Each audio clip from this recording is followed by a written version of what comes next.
Welcome to the CareClinic Pod. I'm Emma, and this is Jones. Hey everyone, and welcome back. Ever heard that saying, oh, it's just in my head?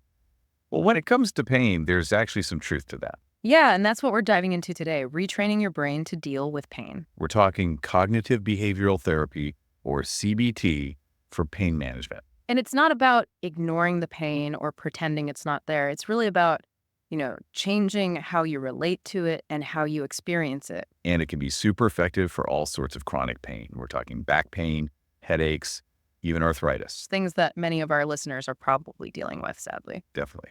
So if any of that sounds familiar, stick around. So let's get into it. What exactly is CBT, and how does it apply to something as real as physical pain? Okay, so CBT at its core, it's a type of therapy that focuses on kind of identifying and changing those negative thought and behavior patterns that we get into. Like those really well-worn grooves that our brains get stuck in. Exactly. And when we apply that to pain management, it's like rewiring those pathways in your brain that are processing and interpreting pain signals. I'm already hooked. Good. It's pretty fascinating stuff. But this isn't just some new age theory, right? Yeah. There's got to be some science behind it. Oh, tons. Absolutely. We're talking decades of research at this point.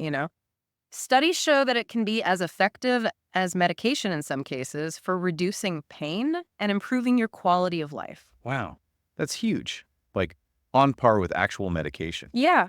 And sometimes even used in conjunction, right? But it really is about giving you that control back, empowering you to take charge of your pain management instead of just, letting it control you. Okay, I'm all about feeling empowered. So tell me more about how this actually works. Yeah. How can changing my thinking really change how much I'm hurting? Well, because pain isn't just physical, right? Right. It's also influenced by. Like if you stub your toe, the pain is real, but then it's like you start freaking out. Oh no, I'll never walk again. And that makes it even worse. Exactly. It's those thoughts, those emotions, and even our behaviors, right? And so often we don't even realize we're amplifying our own pain with the way we're thinking about it. So CBT helps us catch ourselves doing that. Exactly. Identify those unhelpful thought patterns, those cognitive distortions, and then we work on replacing them with ones that are more balanced and realistic. So instead of thinking, I can't do anything because my back hurts, it's more like, okay, my back is sore, but maybe I can try a short walk and just see how it feels. Exactly. Little by little, right? You got it. Focus on what you can do, even if it's a small step, rather than dwelling on those limitations.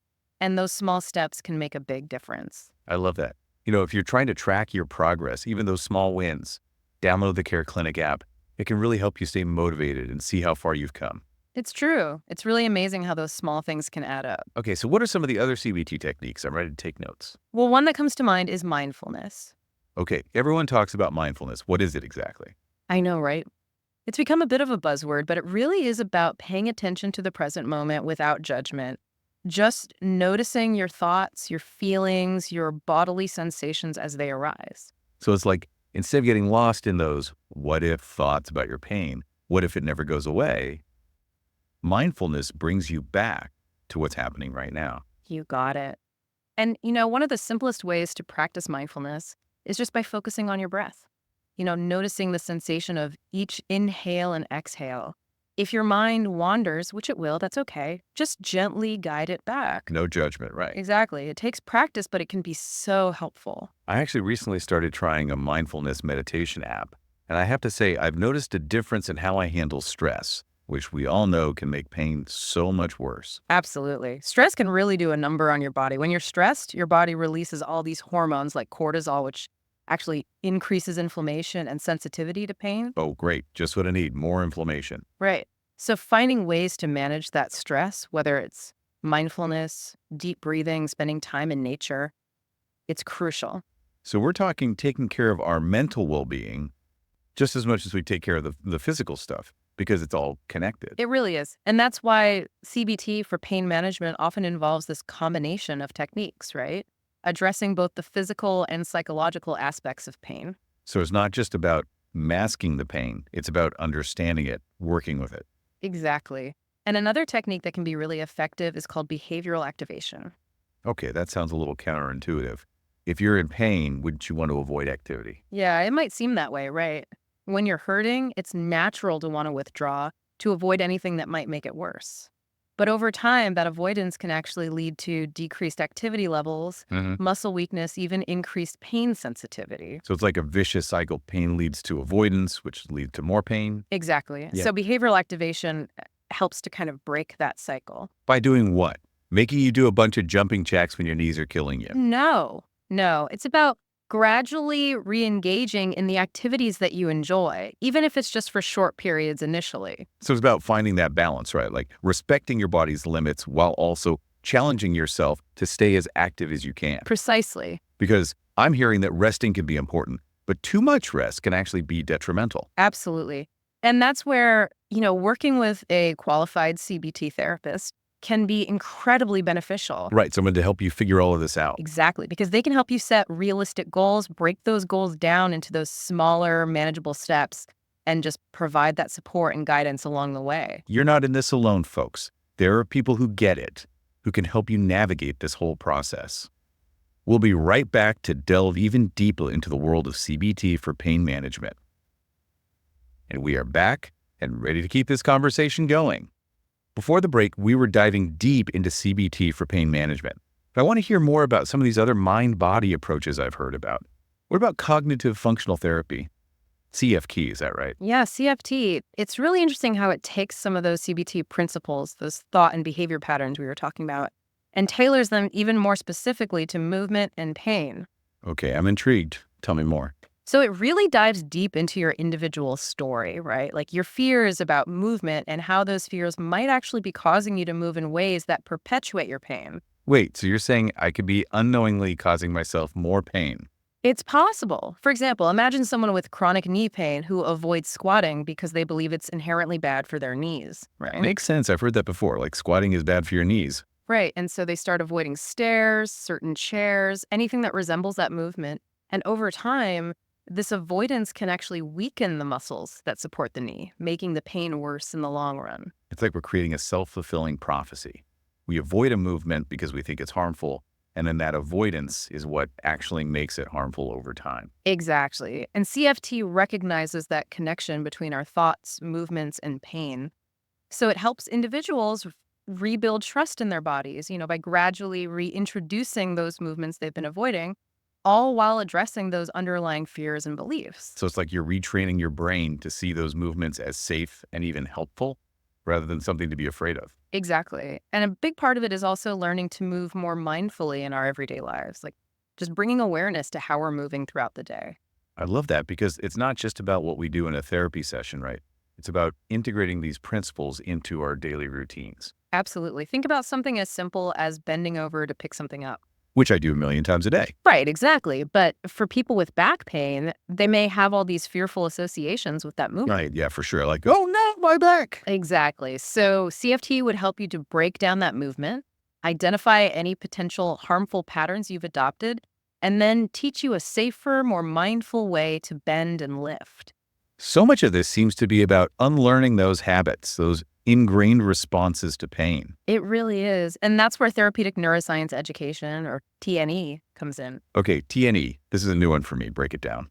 So, you know how we're often told, pain equals damage. Right, like you stub your toe, you feel pain because you've damaged it. Right. And while that's true, in many cases, our understanding of pain has evolved so much, TNE embraces that. So there's more to it than just a direct link between tissue damage and pain. Right. TNE dives into the fascinating world of neuroscience, explaining that pain is actually an output of the brain, influenced not just by those physical factors, but also by our thoughts, emotions, beliefs, and even past experiences with pain. Okay, this is blowing my mind. It's like mind-body connection on a whole other level. It really is. Think about phantom limb pain, for example. People who've lost a limb, but can still feel pain in that limb. Exactly. How do you explain that with just tissue damage, right? It just highlights how complex pain really is. That's wild. So with TNE, are you basically trying to rewire the brain's perception of those pain signals? In a way, yes. It's about educating you about how your nervous system works, how pain signals are transmitted, and how your brain interprets those signals. So you're saying sometimes pain might be more about an overprotective nervous system than actual physical damage. Exactly. And once you understand that, it can be incredibly empowering. I could see that. Like if you believe your pain is a sign of irreparable damage, you're probably going to feel hopeless, right? You're more likely to avoid activity. But if you understand that maybe, just maybe, your nervous system is just a little overreactive, you might be more open to trying things like exercise or relaxation techniques to kind of calm it down. Exactly. TNE reframes your relationship with pain. Instead of fearing it, you learn to understand it. And that knowledge can be incredibly therapeutic in and of itself. It's like instead of being afraid of the fire alarm going off, Yeah. learn how to check if there's an actual fire or if it's just a false alarm. I love that analogy. And just like learning how to respond to a fire alarm, TNE provides you with tools and strategies to manage your pain, whether it's through exercise, pacing your activities, practicing mindfulness, or even just changing the way you think and talk about your pain. So we've got CBT, which helps us change our thoughts and behaviors around pain, CFT, which dives deep into our movement patterns and beliefs, and then TNE, which reframes our whole understanding of pain through the lens of neuroscience. My brain is full. It's a lot, but it's also fascinating, right?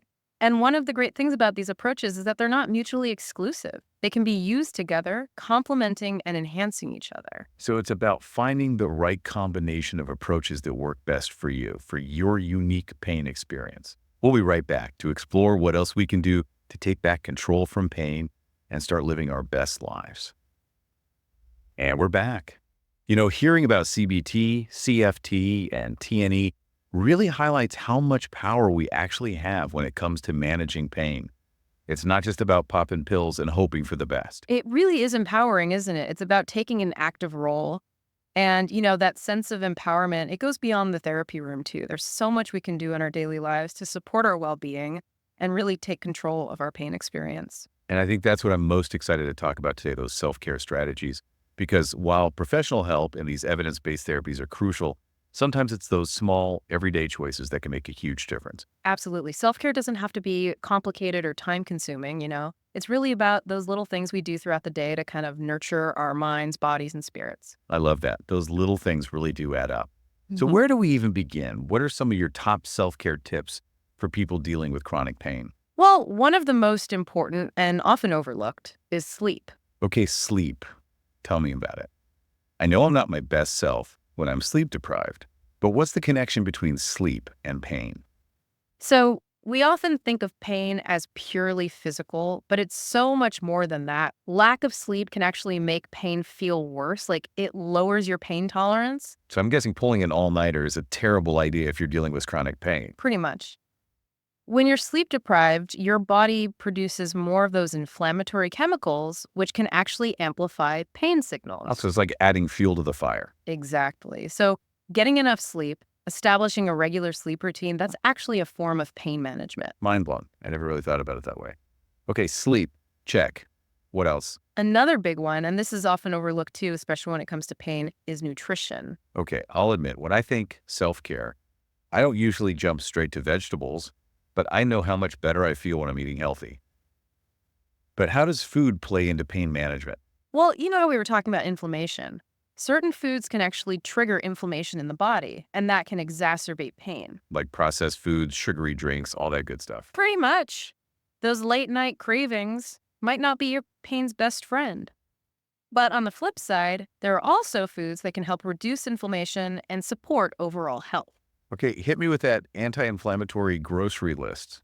What should we be stocking up on? Think colorful fruits and vegetables, leafy greens, fatty fish like salmon, nuts and seeds, all great additions to an anti-inflammatory diet. So basically, eating the rainbow. Exactly. And it's not just about what we eat, but also how we eat. Okay, you're talking about mindful eating, right? Like Mhm. slowing down, really tasting your food. Exactly. It can make a world of difference in how we feel, both physically and mentally. It's amazing how much we rush through meals these days. I know I'm guilty of it. Especially when I'm stressed, I just inhale my food. You and me both. But speaking of stress, that brings us to another crucial aspect of self-care, especially for pain management. Because, it's like chronic pain and stress go hand in hand. Like pain can lead to stress, and then stress makes the pain worse. And it's this awful spiral. Exactly. So finding healthy ways to manage that stress is essential. And the good news is there are so many options out there. Give us some ideas. What are your go-to stress busters? One of the simplest and most effective is deep breathing. It sounds almost too simple, but consciously slowing down your breath can have a profound effect on your body's stress response. It's like hitting the pause button, right? Exactly. Right. There are so many different techniques. You can find guided meditations online or even just practice on your own. Inhale deeply through your nose, exhale slowly through your mouth, repeat. I can do that. Right, easy peasy. And then there are other relaxation techniques. Spending time in nature, listening to calming music, getting a massage, practicing yoga. It's all about finding what works for you. And hey, if you're looking for some guided meditations, relaxation techniques, or even just some healthy recipes and tips, don't forget to check out the CareClinic app. It's a great resource. And remember, self-care is not a one-size-fits-all approach. It's about finding what works for you, what feels good, and what you can realistically incorporate into your life. It's about giving yourself permission to prioritize your well-being, to be kind to yourself, and celebrate those small victories along the way. Exactly. Because at the end of the day, managing chronic pain isn't just about reducing pain levels. It's about living a fuller, richer life. Even with pain present, it's about reclaiming those things that bring you joy, connecting with loved ones, pursuing your passions, finding those moments of peace and gratitude amidst the challenges. Beautifully said. And remember, you're not alone in this journey. There are resources available, there are professionals who care, and there is always hope. I love that. Thank you so much for this incredible conversation. I know our listeners are walking away with some valuable insights and hopefully a renewed sense of hope. My pleasure. And remember, knowledge is power. The more we understand about pain, the better equipped we are to manage it effectively and live our lives to the fullest. And on that note, we'll see you in our next deep dive. Until then, take care of yourselves. You deserve it.